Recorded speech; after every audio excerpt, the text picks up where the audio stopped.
He was at the wheel of the car. They had been at a party. There's no lights there. There's nothing to alert a driver that the bridge is coming. The car leaves the bridge and lands in the water. He can feel Mary Jo struggling beside him in the passenger seat of the car. He gets out, he comes to the surface, and she's not there. I made immediate and repeated efforts to save Mary Jo by diving into the strong and murky current. We will never know exactly what happened in those 10 hours between the accident and when Kennedy reported it to police. And that delay is what Kennedy's had to live with.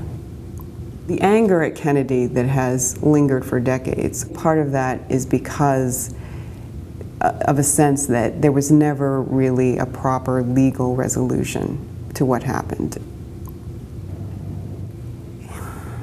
To me, it's very understandable that people would feel that justice was not done in his case.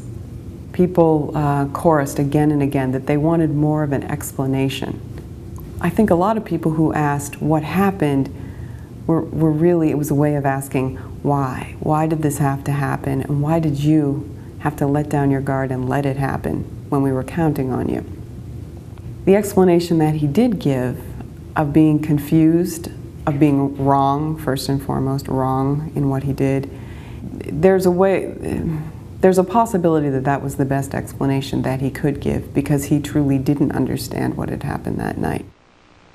I regard as indefensible the fact that I did not report the accident to the police immediately. That bad judgment, that night where he made the worst kind of mistake that anyone can make, it distanced a lot of people from him, but over time I believe that it also showed him to be a flawed human being, and almost in a strange way drew people closer to him.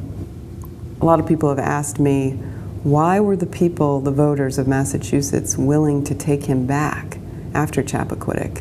And why didn't it destroy his career? To understand that, you have to understand the relationship that the people of Massachusetts had with the Kennedy family.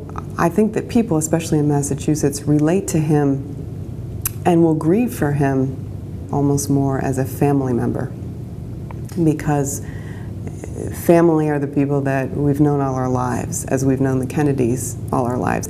And they're the people who we know the good and we know the worst that they're capable of.